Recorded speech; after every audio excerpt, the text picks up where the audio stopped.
Hello friends, இங்கே பாருங்கள். உருண்டை குழம்பு பண்ணுறதுக்கு கடலைப்பருப்பு, வரமிளகா, பூண்டு, உப்பு எல்லாம் போட்டு ஊற வச்சுருக்கணும். அது ஒரு 2 ஹவர்ஸு அரைச்சி வச்சுக்கணும். அப்புறம் தேங்காய், பூண்டு, கசகசா எல்லாம் போட்டு அதே இதில் மிக்சியில் திருப்பி இதையும் நைஸாக ஆட்டி வச்சுக்கணும். இந்த உருண்டை குழம்பு பண்ணுறதுக்கு இதுதான் இன்க்ரீடியன்ட்ஸு. அப்புறம் வெங்காயம் நல்லா நிறைய கட் பண்ணி வச்சுக்கிட்டு, தக்காளி ஸ்மாஷ் பண்ணி வச்சுக்கிட்டு, கொத்தமல்லி தழை வச்சுக்கிட்டு, கருவேப்பிலை, கொத்தமல்லி தழை, வெங்காயம் எல்லாத்தையும் இந்த மாவோட போட்டு அதுக்கு ஏற்கனவே உப்பு போட்டிருக்குறோம். அதனால் நல்லா அப்படியே பிசைஞ்சு வச்சுக்கணும்.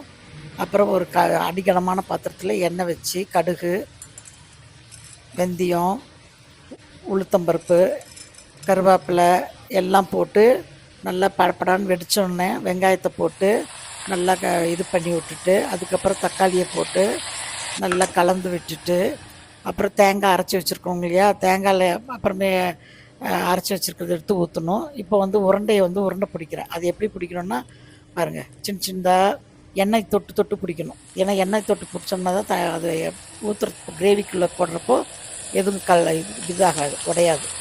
இப்போ கிரேவியை நல்லா ஊற்றிடணும். கசகசா, பூண்டு, தேங்காய் எல்லாத்தையும் அரைச்சி நைஸாக அரைச்சி ஊற்றிடணும். அப்புறம் மஞ்சத்தூள், மிளகாத்தூள், தனியாத்தூள் இதெல்லாம் போட்டு நல்லா கலந்துட்டு, அதோட புளியை கரைச்சி வச்சுருக்கோம் இல்லையா, கொஞ்சமாக கெட்டியாக அதையும் ஊற்றணும். நல்லா ஊற்றிட்டு எவ்வளோ அளவுக்கு தண்ணி வேணுமோ அவ்வளோ அளவுக்கு ஊற்றணும். ஏன்னா ரொம்ப கம்மியாக தண்ணி ஊற்றக்கூடாது, நிறையா கொஞ்சம் ஊற்றணும். ஏன்னா அது நல்லா கொதிக்க கொதிக்க தான் அது சுண்டும். அதனால் நல்லா தண்ணி எவ்வளோ வேணுமோ அதை ஊற்றிட்டு, கருவேப்பிலை, கொத்தமல்லி தழையெல்லாம் போட்டுட்டு ஒரு தட்டம் போட்டு ஸ்லோ குக்கிங்கில் மூடி வச்சிடணும். ஒரு 5 மினிட்ஸ் நல்லா கொதித்து அது நல்லா அந்த பச்சை வாசனையெல்லாம் போன உடனே அந்த மூடியை திறந்துட்டு இந்த உருண்டையை எடுத்து முதல்ல மொத்தமாக எல்லாத்தையும் கொட்டிடக்கூடாது. மீதி இருக்கிறது பக்கடா பண்ணுறதுக்கு வச்சுருக்கேன். ஒன்றா போடணும். 5 உருண்டை முதல்ல போடுறேன் பாருங்கள். 5 போட்டிங்கன்னா அது அப்படியே மேலேருந்து வந்துடணும். இது ஒவ்வொருத்தரும் இதை ஆவியை பிடிச்சி தான் போடுவாங்க, ஏன்னா உடஞ்சிடும்.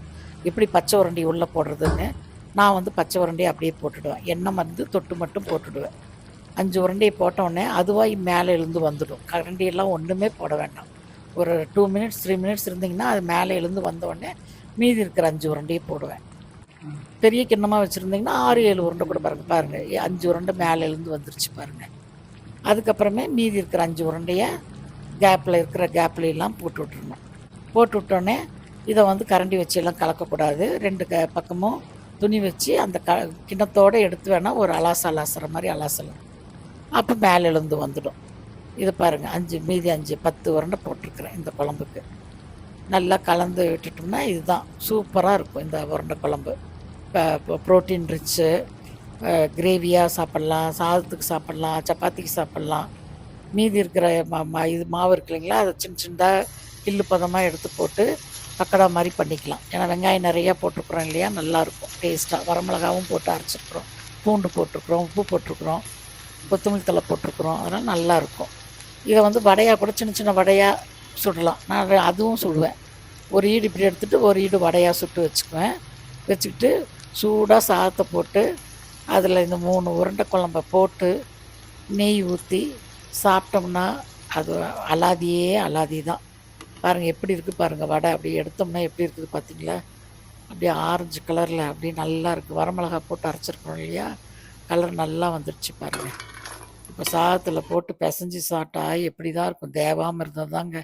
நீங்களும் இது மாதிரி செஞ்சு பாருங்கள். தேங்க்யூ.